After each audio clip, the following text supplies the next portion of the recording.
Wow, is 2015 a bad year for movies? Just wow.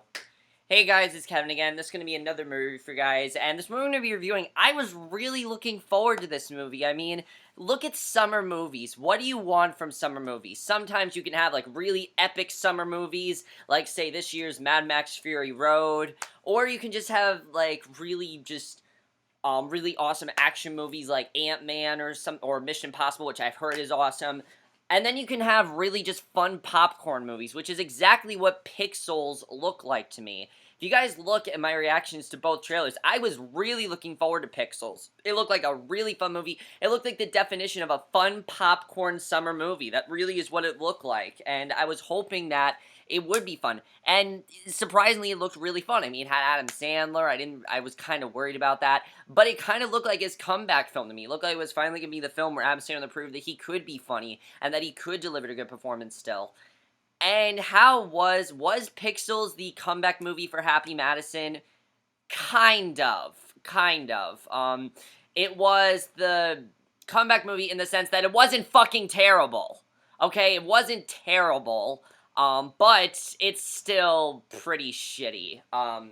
It's pretty shitty, and there are a lot of things that I hate about this movie. I don't hate the movie by any means. I'm going to say this. I've heard a lot of bad things about this movie. This movie is not the worst movie of the year. It's certainly far from the worst comedy of the year. The worst comedy of the year is still Accidental Love. I mean, you can't get worse than that, in my opinion. But Pixels, let's just get into this movie. There are some things I enjoyed about, but I'll talk about. But basically, a plot of Pixels is back in the summer of 1982, Sam Brenner and Will Cooper were basically game nerds. I mean, they went all out in the arcade. They played like Pac-Man, Donkey Kong, all kinds of games like that. And basically, they were always into that, but the one game that Sam could never get through was Donkey Kong. He could never play it, and years ago, this guy, Eddie Plant, beated him in Donkey Kong, and basically now, in 2015, Sam and Will, Sam's kind of like low life. He doesn't really have much of a job, and he's kind of just like,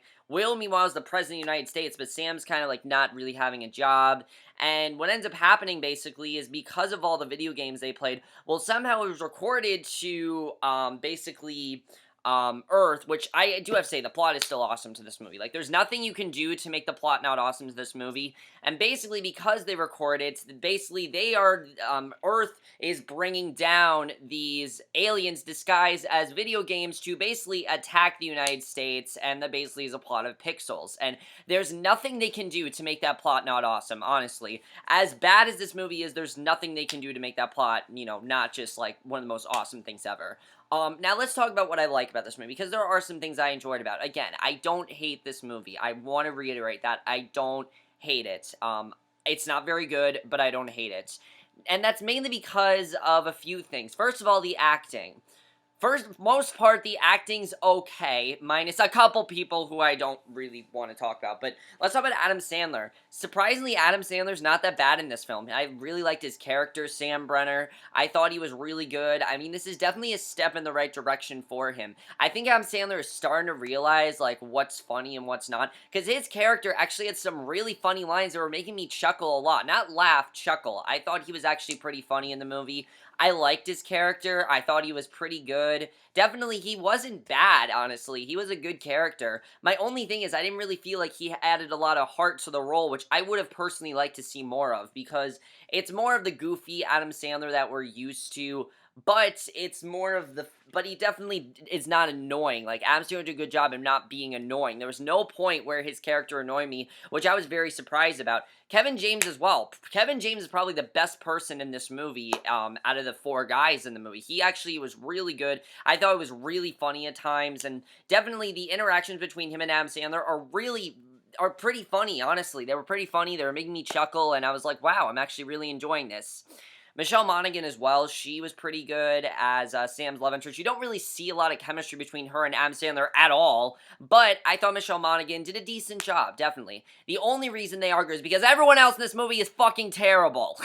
That's why. Everyone else in this movie sucks, okay? Everyone else. Adam Sandler's fine, Kevin James is fine, Michelle Monaghan's fine, only because the other two people in this movie are just horrible. Josh Gad What happened? Josh Gad has been winning me over with so many movies. I mean, The Wedding Ringer, Frozen. He has yet to give a bad performance, and maybe it's because of the Comedians, that FX show that nobody watched that was canceled. But Josh Gad, I really hope this is not the direction Josh Gad is going, because his character is so annoying in this movie.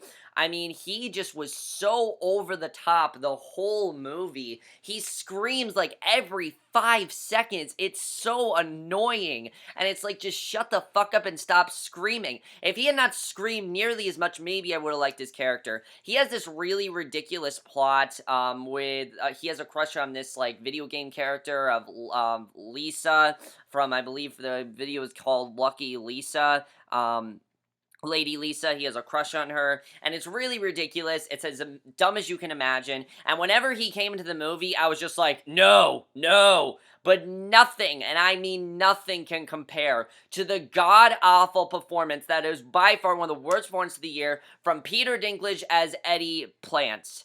Peter Dinklage, I like you, okay? You're awesome, usually. Tyrion Lannister is one of the best characters on Game of Thrones, if not the best. He is by far one of the best characters, and Peter Dinklage is horrible in this movie. I don't know what he was trying to do. Actually, I do. He's actually based off of the champion of Pac-Man. I get that they were trying to do that, but could you have made him a little bit less annoying? Like, the movie actually started out pretty well for me. I actually thought it was an okay start. I'm like, okay, this might actually be pretty good. And then Eddie Plant comes in, he's like, yo, yo, yo, what's up? How you doing? I'm Eddie Plant. I'm gonna put on this gangster voice for you because I'm cool like that. And I'm like, shut up, Peter Dinklage. He tries to play like the gangster cool guy, and it really doesn't work. I mean, it just sounded like he was rapping every 5 seconds, and he's not cool. He's trying to be like the cool one of the group. That is what his character is. He's like the cool one, and it doesn't work at all. He's annoying as hell, okay? Anytime, and I mean anytime that Josh Gad or Peter Dinklage came on the screen, I was just like, fuck no, get off the screen.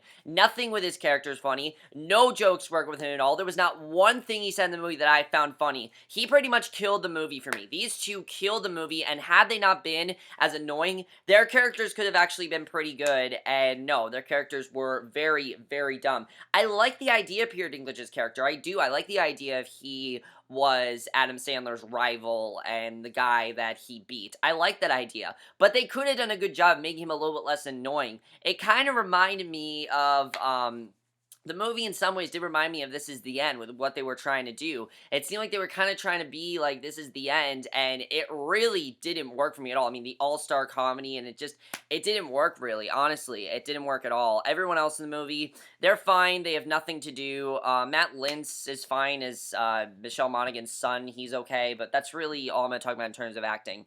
Directing, I'm not going to blame Chris Columbus because I don't think he had a lot to do with these movies. I mean, Happy Madison are very, very Adam Sandler focused. Like, Adam Sandler has a lot to do with these movies. He's the one to blame for this movie. And the directing by Chris Columbus, I thought was okay. I get what he was trying to do. He was trying to have these guys reminisce on their times loving video games. I mean, that's a really cool premise. The problem is it doesn't work when it's so focused on laughs and not enough on nostalgia. And the movie should have been more focused on that. The screenplay, holy shit, the screenplay, oh my god.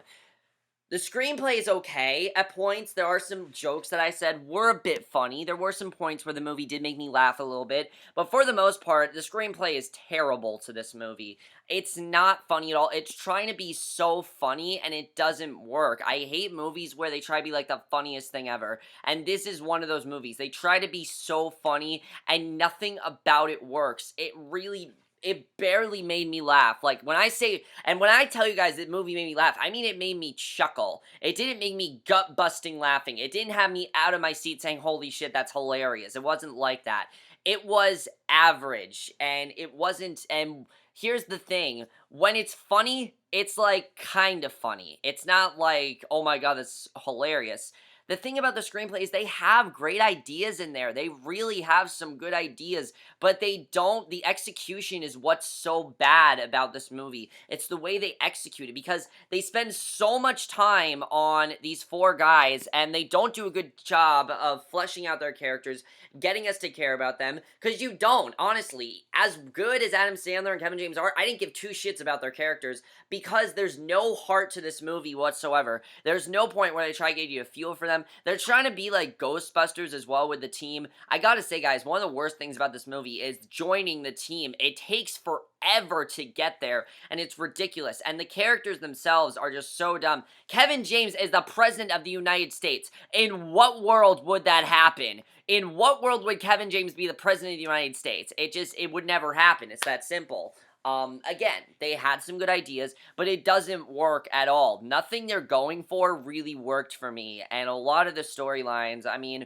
the movie was so boring at times, and the cinematography is great. The video games look really great. They're very good to look at. I have to tell you guys, though, don't expect a lot of fighting in this movie. There are 4 scenes of fighting. 4. That's it. There are not a lot of scenes of them taking down these video games. I know that's what we were most looking forward to, seeing them battle out Donkey Kong, seeing them battle out Pac-Man. Problem is, they showed every single one in the goddamn trailer. There was only one I don't think they showed in the trailer, and that was Frogger. But the Pac-Man one, we've seen the Pac-Man thing in the trailer. We've seen the Donkey Kong. There's nothing that this movie doesn't already show you in the trailer in terms of video game fights. And they're not as fun as you imagine. I mean, I was expecting a lot of fun. They really weren't. It just seemed like, oh, here's Pac-Man, here's Donkey Kong. There wasn't much else to them except, oh, let's just bring Pac-Man on the screen. Let's bring Donkey Kong on the screen. And then when they try to bring in video games that, like, pay a lot of homage, it doesn't work. Like, they bring in Q*bert. They have this really cute thing with Q*bert, and it's supposed to be, like, really cute and adorable, and to me, it's just like, oh, Q*bert, okay. I didn't care that Q*bert was on screen. I really didn't. I'm just like, oh, it's Q*bert, okay, fine, whatever. I didn't care, and I should have, because it's Q*bert, and it didn't work for me. And a lot of things is that there's so much time. Once they get that team going, it takes an hour to happen. And I gotta say, guys, after they start playing video games, anytime they break the movie is so boring. It is so boring. It's so dry. And it's just like they completely just put no effort into the rest of this movie. The first hour is actually pretty strong, guys. I thought the first hour, pretty strong stuff until Josh Gad and Peter Dinklage joined. Then the movie got terrible. But the first hour was okay compared to the second half of the movie, which is garbage. The second half of this movie, garbage, honestly, garbage. I hated the second half of this movie. If anything, I hated that part of the movie. But the screenplay, not very good, not very well, and the cinematography, the action scenes are very fun to watch. And again, there are some really good ideas in there. Like, there's the idea of Sam not being able to play Donkey Kong, and him having to face Donkey Kong, and basically Donkey Kong being the one game he could never play. That's a really cool idea. I like that idea, and it could have been a really interesting scene of seeing him take down Donkey Kong, but no, they just use, like, oh, he uses the mighty hammer and you hear We Will Rock You playing. That's something I did, like, the 80s music was good, but it kind of made me feel like the movie should have been in the 80s at some points, because there's some great scenes in the 80s in the very beginning, but it just didn't work for me at all. I mean, it didn't work with all these modern references. It was kind of stupid. But there are some scenes that I will admit did make me laugh. Like, for example, the first few scenes of the movie, there's a scene where Kevin James and Adam Sandler are going back and forth talking about girls they like. That's actually pretty funny, because that's something that guys do. They just talk about, oh, you like this celebrity? That was actually a pretty funny way to get into their characters. I mean, I enjoyed that. But then the movie just kept going on. It wasn't funny. The movie was way too long, in my opinion. They could have cut it down about at least maybe 10 minutes down. I mean, so much of it was boring, honestly. So much of it was boring, and I didn't like it at all. I thought that was really dumb. There are parts of the movie where I thought this could have been funnier if maybe it was rated R, because here's the thing. I watched this on Solar Movie, of course, and the people that were laughing in the audience, because, they have recorded, like, with an audience, and the only thing I heard laughing were kids. And kids, they're gonna find this movie hilarious. Problem is, this is not a movie that was made for kids. It's made for adults who grew up playing these video games, and that's who it's made for. They're not gonna find it funny. Kids are gonna find this as, like, the funniest thing ever. But people my age and adults, they're not gonna find this funny. They're really not. There's not a lot of fun to be had with this movie. And there are times when the movie is fun, but there's so much in between that it just doesn't work. And the ending of this movie was just ridiculous. I didn't like it. It seemed like they were trying to be like Independence Day mixed with Ghostbusters and mixed with This Is the End. It didn't work at all for me. It wasn't fun. It wasn't really funny. It wasn't clever. And if I had to grade Pixels, I'm going to give it a 1.5, a 1 point, no, a 1 out of, okay, a 1.7 out of 5 or a D plus. It is a very disappointing movie. I was very disappointed by it, and the only reason that I am a little bit more positive about it is because it's not terrible. It is not the worst thing that Happy Madison has produced. It is not terrible, but it's not very good either. A lot of it is very close to being terrible. A lot of it is, but I will say that this is definitely a step in the right direction. They have a better idea of what to do. Like, their ideas actually do make sense. They're not stupid. The plots are interesting. Maybe their deal with Netflix could be a good thing, because then they can be as raunchy as they want to. Then they don't have to worry about things like that, because Netflix doesn't give a shit what you put on. Honestly, they don't. Everything's TV mature on Netflix. So maybe this deal with Netflix will turn the company around a little bit, but we'll have to see. Honestly, kind of done with Happy Madison at this point. Kind of done with them. I really hope they get their shit together, because I wanted to love this movie, and I really didn't. I kept trying to love it, but it just didn't work for me. A lot of it really did not work at all. But that's just my review of Pixels. Hope you guys enjoyed them. Know you guys saw this movie. You have seen it. I can't recommend this movie to you guys. I really can't recommend it. I wish I could, but I can't. And, yeah, but that's basically my review. Hope you guys enjoyed, and I will see you guys in the next video, which will be for another classic movie review, and I will see you guys for that. Okay, bye.